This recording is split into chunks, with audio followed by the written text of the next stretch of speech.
सदा सावरंदो गुलिस्तान नबवी कदं की न सुकंदो गुलिस्तान नबवी। हाथ बुलंद करे चो तवज्जो हिन तरफ हुजे। सदा सावरंदो गुलिस्तान नबवी सदा सावरंदो गुलिस्तान नबवी कदं की न सुकंदो गुलिस्तान नबवी।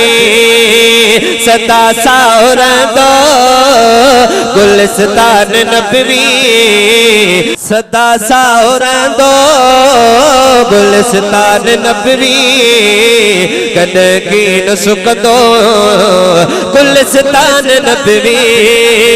सदा सावरंदो गुलिस्तान नबवी कदं की न सुकंदो गुलिस्तान नबवी गुलिस्तान नबवी। मोहम्मद मिठे जा सजो बाग सोहना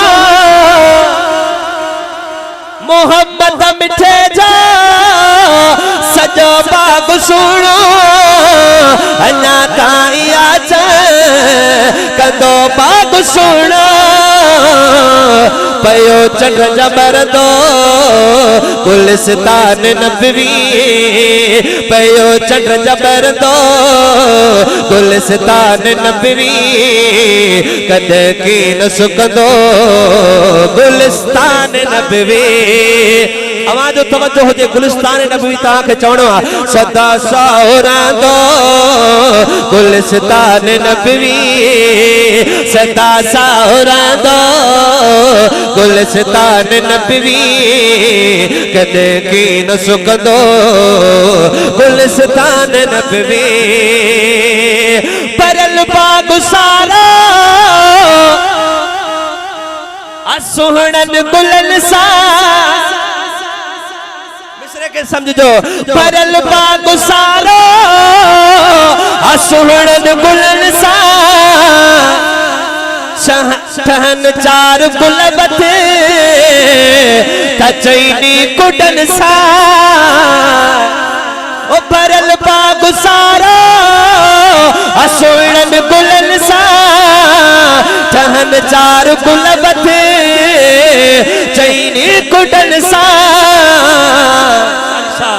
मजेदार लगदो गुलिस्तान नबवी मजेदार लगदो गुलिस्तान नबवी कदं की न सुकंदो गुलिस्तान नबवी।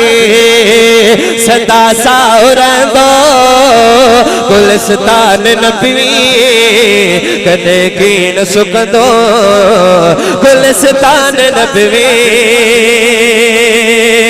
मोहम्मद जे गुलशन जगुल खुशबू खुशबू वही फैल जी खुशबू तेजी हर सो आहे खुशबू दींदो आहे खुशबू दींदो गुलिस्तान नबवी। गुलिस्तान नबवी केर आहिनि केर आहिनि अञा माना तव्हां सम्झा ई न आहियो त मां पढ़ां छा जेके सम्झाओ ॿुधायो केर आहिनि बुलंद आवाज़ सां केर आहिनि। आहे खुशबू दींदो गुलिस्तान नबवी सदा सावरंदो गुलिस्तान नबवी।